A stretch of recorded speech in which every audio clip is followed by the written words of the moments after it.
real reason that Chinese manufacturers succeeded was because of the supply chain advantage. Not only could they convince a glass manufacturer to locate next door to their module manufacturing facility, but they could also get half a dozen of the suppliers within a 100-mile radius to be competing on very low pricing.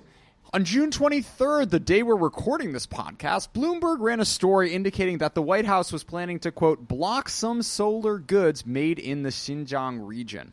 How did Chinese firms come to dominate over 80% of the global solar supply chains? And what are some companies trying to do to ensure that those supply chains are clean? To discuss, we have on Andy Klump, founder and CEO of Clean Energy Associates, a company that provides quality assurance to the solar supply chain and has recently expanded into ESG audits. Joining us also today is Paul van Brenkelen, Director of ESG and Traceability at Clean Energy Associates. They're both based in Shanghai. Andy and Paul, welcome to China Talk. So Andy, first off, how did you get in the China solar game? My path to China started roughly 20 years ago when I took a trip to Southeast Asia and was just fascinated with Asia. I made a decision during business school that I would shift my career towards China. And in 2002, started my career working with Intel. After finishing business school, I joined Dell Computer in 2003 in Beijing. So I've been living and working in China for the last 18 years and have been spending the bulk of my time over the last 15 years in the solar and energy storage supply chain. So that's when I first worked at Trina Solar for 2 years as their Vice President of Business Development, and the last 15 years as the CEO and founder of Clean Energy Associates. Let's go back to those early days when Trina Solar and Suntech were the names. How did these firms start? And at what point did Beijing realize that this is something that could potentially be really important to the future of China's economy? So I will say that Trina was actually one of the early stage pioneers in the solar industry and first established itself in 1997. They moved into mainstream solar module manufacturing in 2004 and 5, and I became involved at that early stage when the company was not in the same realm as Suntech. It was still a tier 3 company, and many people had never heard of. They just had about 500 workers in the company. In those two years I spent there, the company grew about 10x almost every metric, and I was instrumental in really helping build out their overall supply chain strategy. At that point in time, Trina was not known not only by buyers of solar modules, but also of the suppliers. And so one of the biggest challenges that Trina faced in 2006 was procuring polysilicon supply. So that was my primary focus for the 2+ years I was there. I led a team that was involved with strategic procurement of all long-term polysilicon agreements. And we had a very large effort to get the company on the mainstream stage. Over the past few months, there have been increasing reports of forced labor in the polysilicon supply chain, which is what has caught the White House's attention and led to today's Bloomberg story. So, Andy, how do you buy polysilicon in 2006, and how has that changed in the past 15 years? Back in 2006, there was an oligopoly of effectively 5 suppliers controlling 90% of the supply chain. And these were American, German, Italian, and Japanese facilities with virtually nothing made in China. At the time, the cost was roughly about $30 per kilogram, and the selling price at the time was about $150 to $200 per kilogram in the spot market. The accelerated interest in solar in 2008 and 2007 to 2008 led to polysilicon spot market pricing that accelerated all the way up to $475 per kilogram. So 90+% margin in the product, and it was highly sought after by every single major manufacturer of solar and solar modules. To understand this full supply chain, polysilicon is the key upstream material. Then ingots, wafers, cells, and modules were manufactured. So Trina, being vertically integrated from ingots all the way through modules, they had to buy polysilicon. So that's why I was engaged. It was a very convoluted process. Many of the short-term buyers had to go through traders and various other intermediaries, but it was a complete mess. The industry has matured, and so the total industry size has grown by about 100x in the last 15 years, and the size of the plants are just at a completely different scale. When you talk about 50,000 metric ton facilities, the whole industry was roughly that size back in the early days. And I will also just highlight that the industry was focused on semiconductor wafer players as the major offtake. So solar was just literally 1% of overall polysilicon supply. Now the whole industry's flipped, and it's dominated by solar. Sure. One of the things that happened as that industry grew 100x was those German, American, and Japanese firms really lost out to Chinese suppliers. So what about the Chinese firms and the Chinese market allowed them to compete, or I guess outcompete Western polysilicon? So I would highlight maybe it wasn't just Chinese manufacturers, but also other Asian suppliers who entered this space. Sure. The Koreans were extremely large for a period of time. But eventually, yes, the market did migrate to China. But there still are a number of polysilicon facilities that are operating in the U.S. and certainly in Korea as well. But the market, and once again, is still 85, 90+% centered in China. And to answer your question, a lot of the cost from polysilicon is really in the electricity. And so having a lower cost of electricity is a key point of competitive advantage. But also the supply chain is extremely robust in China now. At that time, there was actually very few manufacturers of the actual polysilicon, the core equipment around the bell jar that actually changes the gas to a solid. And so a lot of the core equipment around the supply chain was listed with just really only concentrated with very few manufacturers. And that industry supply chain has become much more advanced, and that's where I think the Chinese suppliers of a lot of the long lead time equipment are now in a major position to grow and scale. But there's still, at that time, it was about a 3-year lead time to set up a new polysilicon facility. That's now been shrunk down to 18 months and maybe in some cases 15 months. But I'd say the supply chain advantages of China have been really what helped the industry accelerate, along with lower cost forms of electricity. Sure. So is that 18-month timescale available to non-Chinese manufacturers? For the existing incumbents who have the core process technology and the teams and the know-how, it can be. However, for someone who is entering the business in a brand new capacity, it is likely going to take longer than 18 months. So you have to think in the context of what a polysilicon facility is like. I would think of this as a giant petrochemical facility with giant pipes and distillation towers that are 10 or 12 stories tall. You're talking about a minimum capex of $1 billion just to get to a basic facility of around 20,000 metric tons. So the amount of money and the resources needed is quite substantial. And so that's where it really is only very large, well-established, well-capitalized firms who can really enter this space. But those are the barriers to entry that certainly existed back then, but I'd say the barriers to entry have gone up since then. Let's take a step back. One of the reasons you said that the Chinese polysilicon industry has grown so dramatically was because the rest of the industry was grown so dramatically. So let's do the first 5 years of maybe your involvement going from 2006 to 2011. What were some of the key developments that started this industry down an exponential growth curve? So I would back up to 2003, really, when you saw the first true policy support that came out of Germany with the EEG, which is effectively a law that promoted the adoption of renewable energy in Germany. And it started in a very small scale way, but then the German market really took off in 2004, 2005. And then many others in Europe supported with pretty strong subsidies that allowed the market to peak at very high levels in 2008. So how are those subsidies structured? So it was effectively a feed-in tariff, or a FIT, which effectively was paid. The owner of the project would essentially get a very large payment for the production of solar energy.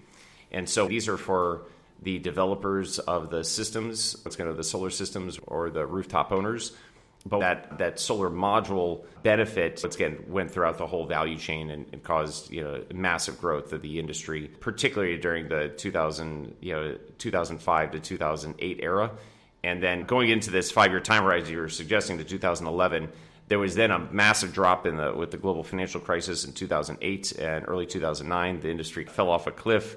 The largest market at the time was Spain, and effectively went from 50% of the global market to zero almost overnight.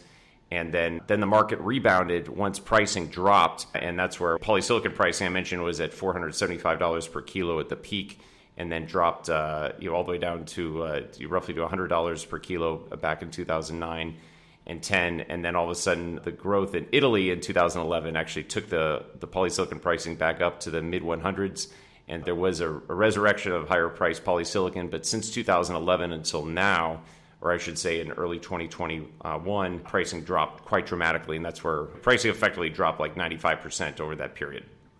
Which is incredible. Oh, absolutely. But it was an artificial bubble that was driven by a lot of excessive subsidies, and there was this oligopoly that existed within these kind of 5 core suppliers.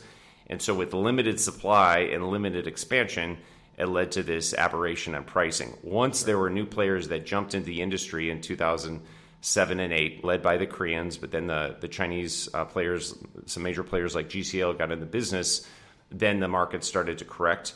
And there was a lot of high-cost manufacturers who still were making money at $100 or $150 per kilo, but a lot of these players then went out of business after 2011, 2012, when the market started to correct again. And then pricing dropped all the way down to the sub $10 per kilo level at the depths of this period. But the industry has streamlined its cost and really reduced both the CapEx and the OpEx to get to a much more price-sensitive level. And so even when pricing was in the $10, $12 per kilo range, some folks were making some money, at least able to cover their cash cost. Now we've seen polysilicon pricing jump back up, and that's where we stand today. Yeah, Andy, I got to say, I'm very happy my livelihood doesn't depend on commodity super cycles, because I can't imagine how many heart attacks have been caused by this one and many others. So how did the Chinese solar industry more broadly fare coming in and out of the global financial crisis? Coming out of the global financial crisis, one has to think about the solar market in the context of what's going to this kind of constant supply and demand shift and struggle. And so part of the interesting dynamic with solar is that the cost being so exorbitantly high, many people wrote it off and never thought it was really a mainstream form of energy. But with the massive drop in cost, so did the market applications open up, and more folks adopted solar. So let's stay on so there are incredible charts of the cost of solar starting out in the early 2000s being like 10x what you can get for coal or oil, and now it's lower. What in your view were the main drivers of this truly remarkable and likely world-changing cost curve?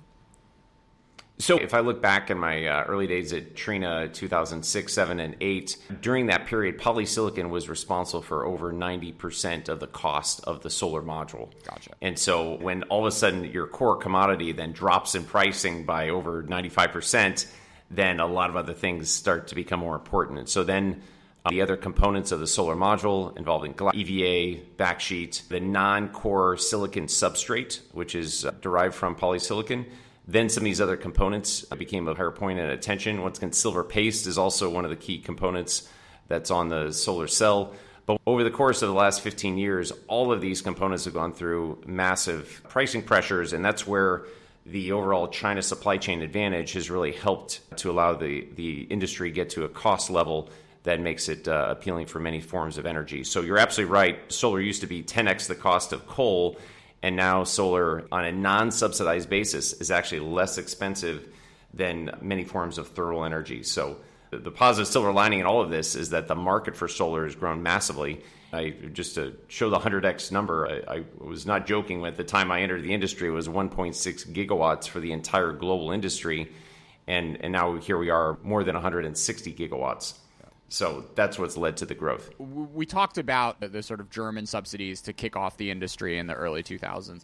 How important were Chinese government subsidies to keep the industry running? So the Chinese market in 2000, prior to 2010, was all sub 1 gigawatt. So it was a very small market that was inconsequential. So there was effectively no subsidies in place to support the deployment of solar on a large-scale basis, really until 2014, 15, and 16, when all of a sudden solar kind of jumped into the mainstream. And during that period, China went from nearly being not even the top 50 places of importance to all of a sudden becoming the world's largest market. And it peaked in 2017 with 53 gigawatts of overall deployment. So at that point in time, the subsidy scheme in China was driven by getting as many large utility scale projects in place. and drove the market to become not only the largest market from a production standpoint, but also from an end demand standpoint.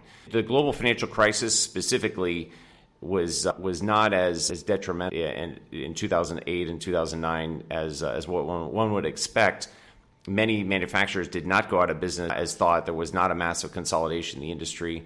Many struggled and were not profitable for a period of time, but they basically lowered their utilization, hunkered down, waited through the downturn, and then the market rebounded in Europe, led by Italy in 2011, then Germany in 2012 and 13. And then when these larger, higher subsidized markets in Europe went offline after 2013 and 14, that's when China stepped in and started to build an end market from a demand standpoint. I will, to the second part of the equation is on the manufacturing side. There obviously have been local government incentives, various tax breaks or support of land acquisition to build out manufacturing facilities. But I wouldn't say that's just China. I would say that's a global phenomenon. We've seen that in the U.S. and other places that also have manufacturing subsidies to incentivize local manufacturing job creation. So that's something that's really happened globally. It's not just in China. So, of course, Andy, Bell Labs invented this stuff in the first place. Like, for the first kind of 30-plus, who is it? Jimmy Carter had some solar panels on his White House. There were 30, 40 years there where it was basically American and, to a lesser extent, Japanese R&D really driving the increase in efficiency of photovoltaic cells. So how did the American market and U.S. manufacturers evolve over the subsequent decades? Looking at Bell Labs back in the 1950s, the first solar photovoltaic effect was, we're talking the Einstein era. This is the knowledge of the importance of solar is not something that started with our modern day generation, but it wasn't really until PV cells were made in the 1950s, and they were really driven by some niche applications in space in the 60s and 70s. We're on a per watt basis, which is how the solar module market defines its cost. We were talking about 30 or 40 US dollars per watt, and these were just used in space applications for satellites. It's going to very niche market, and that's all the way the market operated. Then in the 70s, late 70s, with Jimmy Carter putting solar panels in the White House, there was this rebirth of the importance of solar energy and looking at alternatives to oil, driven by the oil crisis. And so out of that period, there was a lot of innovation in the U.S. Major companies, SolarX were acquired by BP. So actually, one of our vice president of technology, Paul Wormser, who's been in solar for 45 years, he actually started working at ExxonMobil in their solar division. So there actually were major oil companies involved in solar exploration in the 70s and 80s. And for a while, the U.S. market did grow. And actually, just as another small diatribe, I will also say there was a lot of growth of I'd say, illicit plant industry in the U.S., and a lot of these were driven by off-grid solar farms because they wanted to be undetected. That was the origin of the industry back in the 70s, was space and marijuana. But the market then, it was very small in the 80s, and then the Japanese started to pick up on solar in the 90s. Andy, sure. Have you told that story to Chinese manufacturers? What sort of responses have you gotten? No. Actually, I've not told. I told that story about the that part of it, but that actually is true. So there were a lot of drug dealers who were involved in using solar and deploying solar. So if you talk to folks in the industry in the 70s, like, that was it. They were selling off-grid solar modules to folks who were growing Mary Jane in the back alleys of Colorado and California. So that is a true story. But the interesting part is actually, China did have some small solar industry in like the 70s, but it was very small R&D labs, just hardly anything. Yeah, I think that'd be a stretch to go through and translate all that to the Chinese. So I've actually never told that story. Just back to the 70s and 80s. So solar module manufacturing, there was a few limited players, and they measured the offtake of their facilities in almost kilowatts per year. The whole overall industry was less than just a few megawatts during this era. But with the advent of SolarX being acquired by BP Solar... Sorry, for the ignorant among us, can we get the layman's, what's a kilowatt, megawatt, gigawatt? Okay, yes. A watt. So for the sake of those who are not familiar with the industry, a watt of energy from a solar panel is basically the unit of electricity or the unit of energy that folks will equate to. So we measure the solar modules or the solar panels, that is, in terms of watts. And then once again, 1,000 watts equals 1 kilowatt. 1,000 kilowatts equals 1 megawatt. And then 1,000 megawatts equals 1 gigawatt. So I know the U.S. is not big in the metric system, but this is the foundation for the industry. So the overall industry was I mentioned 100x growth. I was talking about when it reached the 1.6 gigawatt level. But when you look at the 70s and 80s, I think the industry was literally less than 10 or 20 megawatts during that early era. Oh, so sorry. It was so like very a small megawatt, industry. like a megawatt can power 10 houses. Can we do that one too? Just a base form of reference, roughly 5,000 watts or about 5 kilowatts is the size of a maybe average East Coast home in installation. So yes, Gotcha. So if you're looking at 1 megawatt, sure, then there's potentially 200 homes at that size. California and others may see a little bit higher deployments of 7,000 watts or 7 kilowatts, but it's more or less in that range. Gotcha. Okay. So we were not very small bore niche in the 70s and 80s. How did U.S. manufacturers fare as Chinese firms started to getting into the game in the 2000s and 2010s? Yeah, so if you have to then look into the 90s, I would say Japan then outstripped the U.S. in getting more attention. That's where companies like Sharp and Panasonic got involved in solar. Japan was actually supporting the industry, so there was actually a lot of growth in the late 90s with Japanese firms, and there were subsidies in place to support Japanese solar deployment because Japan, being an island nation, had very high cost of electricity. Prior to 2003 or 4, China module manufacturing was less than 1% of the overall industry. So very rudimentary, very small shops, and Suntech didn't even exist before 2002, and Trina hadn't been in module manufacturing at that point in time. So the time that the EEG was announced in Europe, or in Germany, that subsidy drove the industry to suddenly pay attention to solar.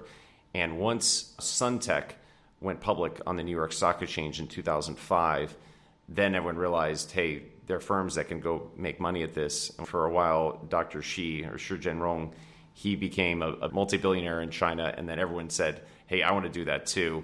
And then you saw hundreds of companies that dove into this industry, and the competition really emerged. So this is in this Suntech being founded in 2002, 3, and 4, and starting to ramp up during that time was the early stage of that. By the time I entered the industry in 2006, module manufacturing was still less than 5%. Less than 5% of global module manufacturing came from China. So why weren't the American and German firms able to scale at the rate and speed that the Chinese ones were? So during the 2003 to 2006 era, there were some module manufacturers in the U.S. and Germany that did grow in scale and were significantly larger than the Chinese. But the real ascension of the major Chinese manufacturers that we know today happened during this period because they did start to ramp up. They did go public on the New York Stock Exchange and NASDAQ. They collected capital, and they put all their money into CapEx, which then led to a large expansion of the supply chain. And the real reason the Chinese manufacturers succeeded was because of the supply chain advantage. Not only could they convince a glass manufacturer to locate next door to their module manufacturing facility, but they could also get half a dozen other suppliers within a 100-mile radius to be competing on very low pricing. And so that competition drove others to say, okay, we'll give you just-in-time inventory right next door, and so you don't have to put any of your working capital into the equipment or into the raw material components, whereas U.S. manufacturers still had a very small-scale operation. They did not have subcomponent suppliers that were as aggressive or able to lower their cost. And so as a result, the industry shifted towards China for some parts of it. And that's where polysilicon, because of the high barriers to entry, the very high levels of process technology and know-how, the large-scale investment of billions of dollars as opposed to just tens of millions of dollars of CapEx, capital expenditure, that led to polysilicon not shifting over to China until later. But the core parts of the supply chain, as I mentioned, the ingots, wafers, cells, and modules, that then shifted to China more quickly at first. So one argument you coming out of some industry folks and think tanks is the fact that these Chinese firms heavily weighted to CapEx spending and spent less as a percentage of their firms on R&D. And the argument goes that the scale and speed at which these Chinese firms grew locked us into a technical scenario where the photovoltaic cells weren't as efficient as they could have been had firms like the Western ones spent more money into R&D. Do you buy this line of thinking? So first of all, I want to dissect the different facets of the industry, because we're talking about kind of mainstream commodity-based manufacturing of some of the core components. And one has to understand that the industry always knew there would be a large commoditization of the product, and that commoditization drove the industry's cost down, allowed the industry to go through this 100x growth. But keep in mind that there were a number of U.S. and European manufacturers of a lot of the core equipment that sold all their equipment to the manufacturers in China. That's what allowed the industry to grow and expand. And so there was a lot of R&D that did come in from Western firms, but some of this was on the capital equipment side, and that's actually what drove innovation that then went on a global basis. So many manufacturers of the core equipment still had an upper hand for a number of years and did make very nice margins for a long period of time as Chinese manufacturers expanded. The second part of the equation that did benefit U.S. firms is the fact that this low-cost solar panel or the solar module allowed the downstream part of the industry to grow massively. And so the amount of jobs in solar in the U.S. today is well over hundreds of thousands, because this low-cost equipment could then be installed by many electricians, technicians, other workers, blue-collar workers throughout the industry. And that industry still remains very robust and is a major form of new job creation within the U.S. So that is also a key part of the growth of the industry. There's also a lot of other services firms around this, a lot of areas related to financing and business model innovation. That's where the U.S. continues to dominate the growth of that. That's not something that can be outsourced. Sure. So there's massive job growth that's resulted from the fact that the manufacturing base has shifted to a lower cost operation. The second major theme I'd also say on the manufacturing side, which is noteworthy, is that not all modules are made using crystalline technology, although that is the dominant form of the industry. There have been some manufacturers of thin film technology, and that's a very different manufacturing process. So First Solar, based in Ohio, is one of the largest thin film manufacturers, but the thin film technology has been adopted in many markets around the world, but it's only been really deployed in scale by First Solar. And First Solar have facilities both in the U.S.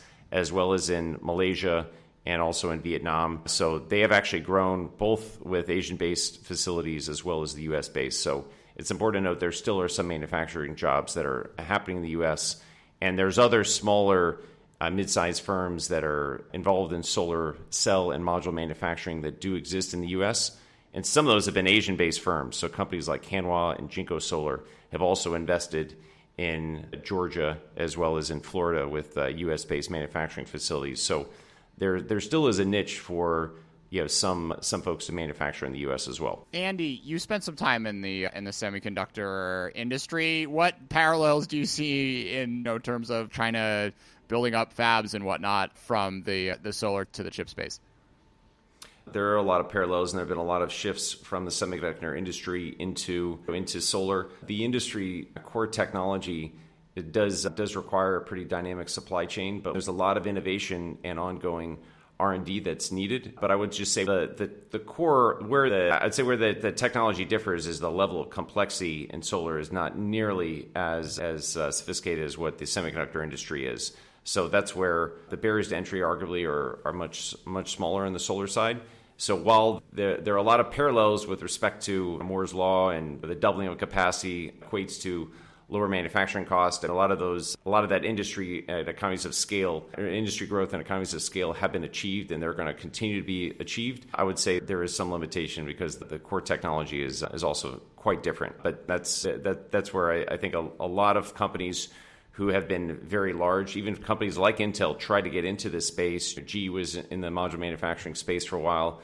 We saw BP go in and out twice. But I think the challenge for a lot of these large multinationals is the margins are very thin when the market's in a good era. But when there's any amount of oversupply, the margins turn to be negative and become quite challenged. So it's not a space for these typical high margin businesses. Companies like Intel just were not destined to be in solar for a long time. Yeah, and you're not cashing in on 3-nanometer chips and whatnot. Yep, absolutely.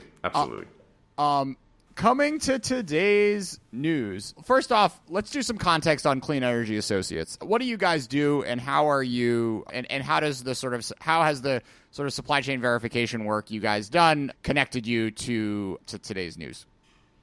We are an engineering services company, and so our core work is we help people to buy products. We inspect products in the factory. We then verify that they're installed properly in the field. And then we have a team that tracks all the data and market intelligence throughout all the work that we do. Great. So with respect to supply chain transparency and traceability, our teams have the ability to go all the way upstream to the core materials, check where the materials are from, and then actually help our clients understand and validate the components that they're receiving. Paul, how does this work? So if you think about what is tracking and tracing or traceability in the photovoltaic supply chain, it goes back to our clients. So it would mean if a client is a module manufacturer, then we would go to the sites and start tracking and tracing throughout the premises of that company using like incoming materials documents, warehousing, the production lines, inventory, and the related systems being used. So we can check the computer systems, we can check documentary flows, we can use barcodes used inside the systems, inside the client premises. But we would do like a walk around, we would speak with people, interview the different subjects in the organization. The site visit is important so we can really see what people tell us is there or what procedures have been written up are being implemented. And we would take samples during the tour in the sense of, we are in a warehouse, we pull a few boxes or we pull individual units out of those boxes and ask them to show us where they did end up in the final product, either up or down. So that is how such a process would work. And based on the capabilities and the know-how of the staff inside CEA and their technical know-how and technical capabilities, they will be able to look at certain, let's say, critical control points in the organization. It has to be sample-based because we cannot inspect or assess anything and everything. We need to make a calculated choice to look into something. Sure. So, Andy, how has the industry responded to allegations of forced labor, and how has that response evolved over the past year or so? So, our core customers are the end developers or IPPs, which is independent power producers, or the engineering, procurement, construction companies, EPCs. They're the ones who are often buying the modules and installing them. So their requests are for us to understand the traceability of all the subcomponents of the core modules. And the manufacturers themselves are not our clients, but we're doing the inspection work at their facilities. So there are many manufacturers who are willing to help support the request, but they also are somewhat reluctant to give us all the information that we're looking for. So there's been a little back and as we go through and talk through this. Keep in mind that the manufacturer of a solar panel or a solar module, they may make the cells and the module, but they don't necessarily make the wafers, or in almost all cases, they don't make polysilicon. There's probably one or two exceptions of folks that are integrated from upstream polysilicon all the way to modules, but most manufacturers are buying from other subcomponent suppliers. And the problem that exists in the industry is that traceability requires them to go through and check with their suppliers, and that's where the reaction has been mixed. Some subcomponent suppliers are willing to provide the data and information, and others are more reluctant to do so. Sure. So what is the kind of political economy of that reaction? Not naming firms, but which firms tend to be more, what makes a firm more likely to be more gung-ho about addressing this versus more reluctant? Well, I think part of the challenge is that the manufacturers themselves require some amount of incentive to go through and do this extra work because historically they've not been asked to do this. So I'll introduce a term called MES, which is Manufacturing Execution System. These are part of the traceability protocol that we've identified is to have a check at the manufacturing level of what their MES states where the components are from. And the problem that we have encountered is that some of the manufacturing execution systems that exist only show the product within the walls of that manufacturer.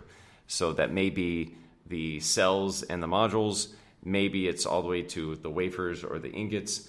But as I said, the polysilicon manufacturers themselves don't have an MES, which then connects with the downstream module manufacturers' MES.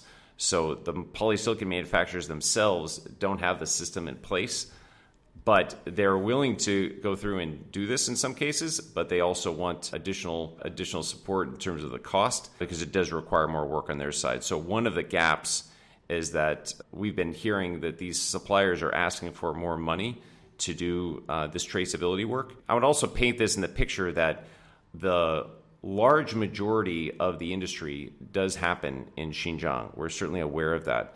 But for the size of the U.S. market, while it's growing and it's large, there's actually more than 3 times the amount of polysilicon supply in regions outside of Xinjiang.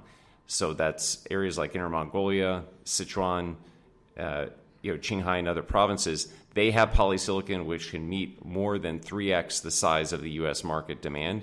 So each manufacturer can go through and separate where they get their products from and give that traceability information to their customers. Some have not been preparing up to this point, and so they now need to invest further in their systems and their efforts to do this.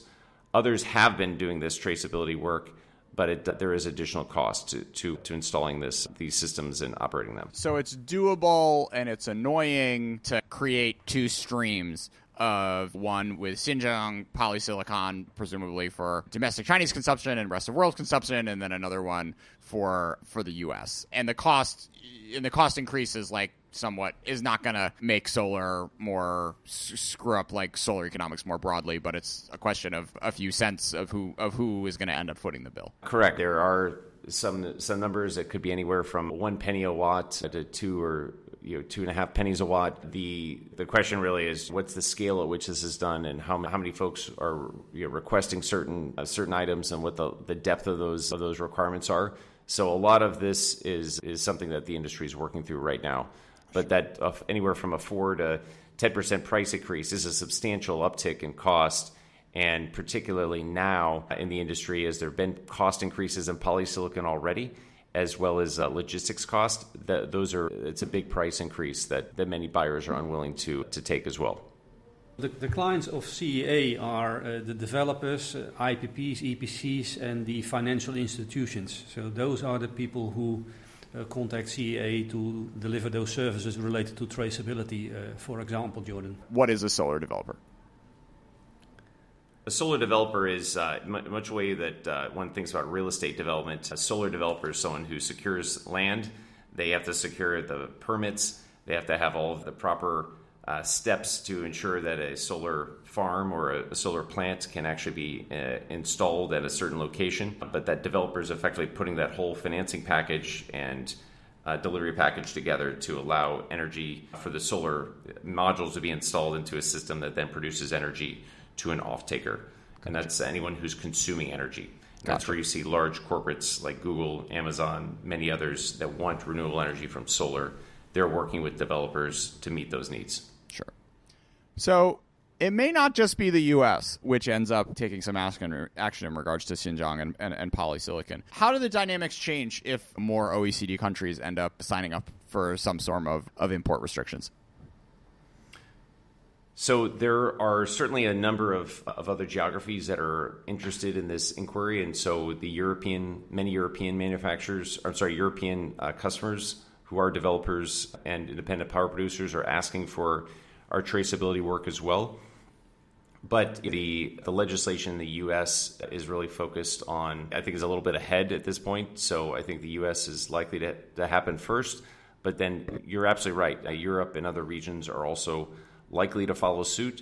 But I think on the flip side, if you look at the growth of the polysilicon industry, many polysilicon manufacturing plans are happening outside of the province we're talking about. So many plants are happening, expansions are happening right now in Sichuan, Inner Mongolia, Yunnan, Qinghai, and a lot of other regions are seeing massive growth. And so if we look at the overall industry, the industry is measured in metric tons. We're seeing the industry more or less double in less than 2 years. So of roughly 550,000 metric tons that existed in 2020, we're at 600,000 metric tons today. Next year is projected to be over 900,000 metric tons of capacity, and by 2023, 1.2 million metric tons. And a vast majority of these expansions are happening outside of Xinjiang. So even if the entire global production or customer demand comes and says they want traceability, all these new expansions will be more than enough to meet the global market need in the coming 2 to 3 years. Coming back to the sort of what if everyone shuts off the Xinjiang polysilicon tap, does that 1 to 2.5 pennies a watt price increase, like the 5 to 10% for the end customer, does that increase or decrease because then more companies get with the program and then you end up having more like Xinjiang free supply? I guess the answer is like over time, I definitely expect them to decrease. But I think that's maybe the initial ask because of the amount of work and effort that's needed. But I do expect that over time, numbers will be less than a penny a watt. But the answer really comes down to what are the process required by the U.S. government and other regions that have traceability protocols in place. And so the more in-depth the inspection work or the more onerous the requirements, the higher that cost threshold could be. Yeah. So that's where I will say over time, as more and more manufacturers of modules prove that they're buying polysilicon from Sichuan or other regions, then I think these costs will eventually become much, much smaller and less material. Sure. And there's also a potential future where it's not just the U.S. government mandating a supply chain verification, it's also them cutting off large Chinese manufacturers who have been accused of allegations of using forced labor to the U.S. market.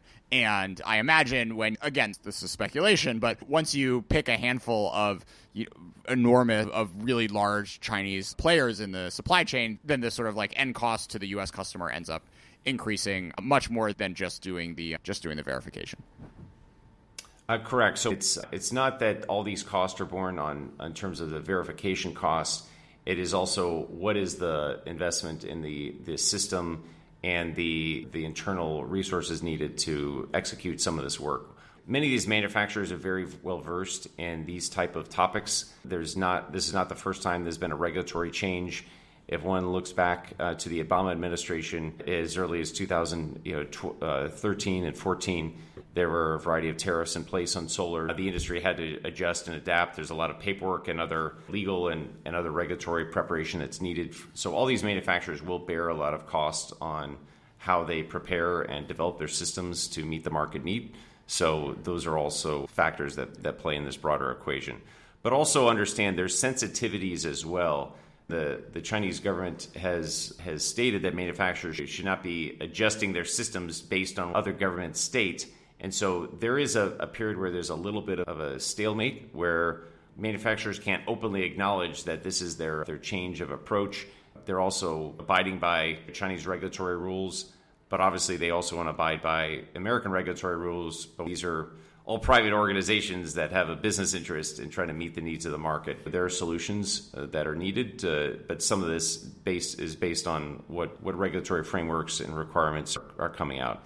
Taking this back to the traceability work that Clean Energy Associates has done, we worked closely for 6 months with the Solar Energy Industries Association in drafting a supply chain protocol. That protocol was announced and released in late April. So that is a very large document that CA has spent a lot of time on. We have 3 PhDs, all with manufacturing experience throughout the value chain, as well as Paul Wormser, our Vice President of Technology, who helped support the drafting of this. But that's part of the 40-person team that CA has in the U.S. that was working on these regulatory frameworks and trying to help support the industry growth. Yeah, this was going to be my next question, is because you had this very striking, awkward moment of the American Industry Association saying, this is a problem, we got to do something about it, and the Chinese Industry Association saying, in Chinese, what are you talking about? We're doing just fine. Don't criticize us. We're great. And figuring out how to thread this needle, like basically it seems like there is a steady state equilibrium where American and potentially European and Japanese panel needs are supplied by supply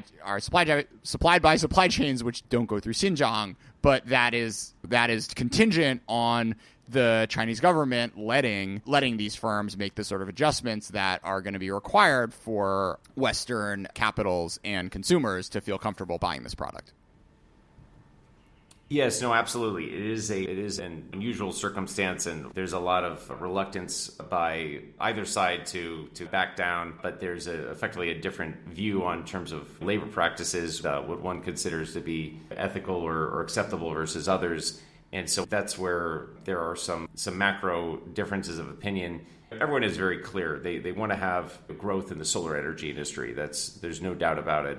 And the industry will evolve towards the solution that meets that need. As I said, there's a lot of growth of polysilicon in other regions where this is not a concern. And so the market will evolve towards those regions that kind of meet those needs. So we do think that the market will adapt and change, but we have to wait for some of these regulatory frameworks to come in place. Sure. Another point I'd like to make is that there has been a demand in the market, initially driven by France, but then later also in Korea, for low carbon modules.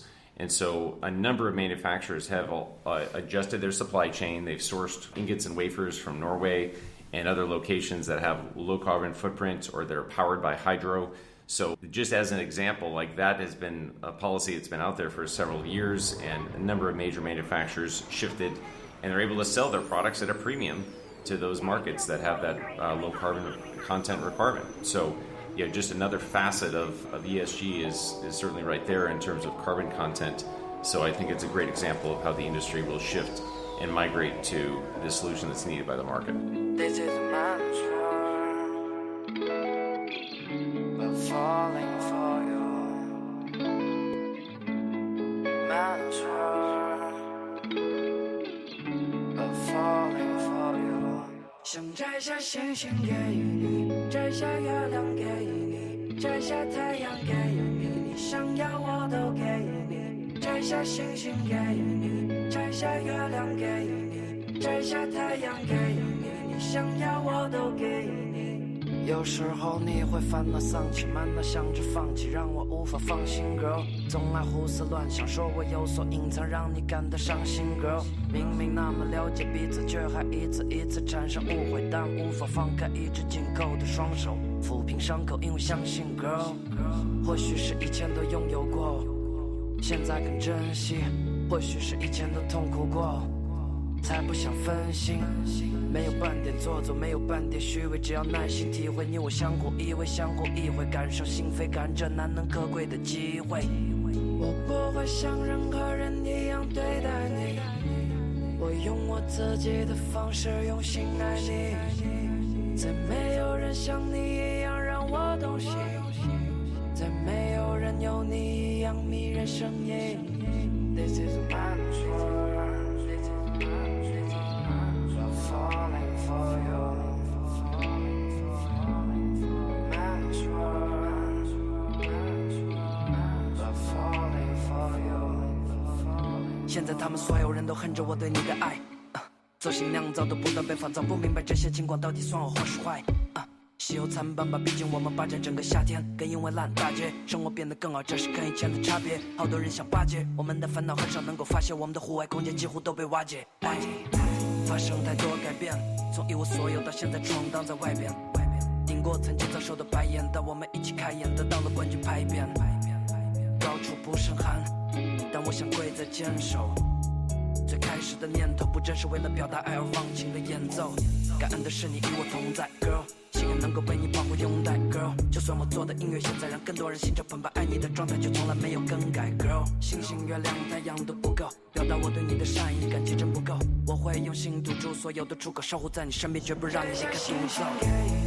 摘下月亮给你，摘下太阳给你，你想要我都给你，摘下星星给你，摘下月亮给你，摘下太阳给你，你想要我都给你。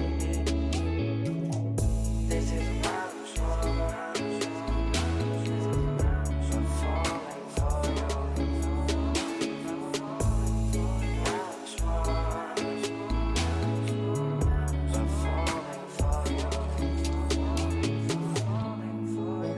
像任何人一样对待你，我用我自己的方式用心爱你，再没有人像你一样让我动心，再没有人有你一样迷人声音。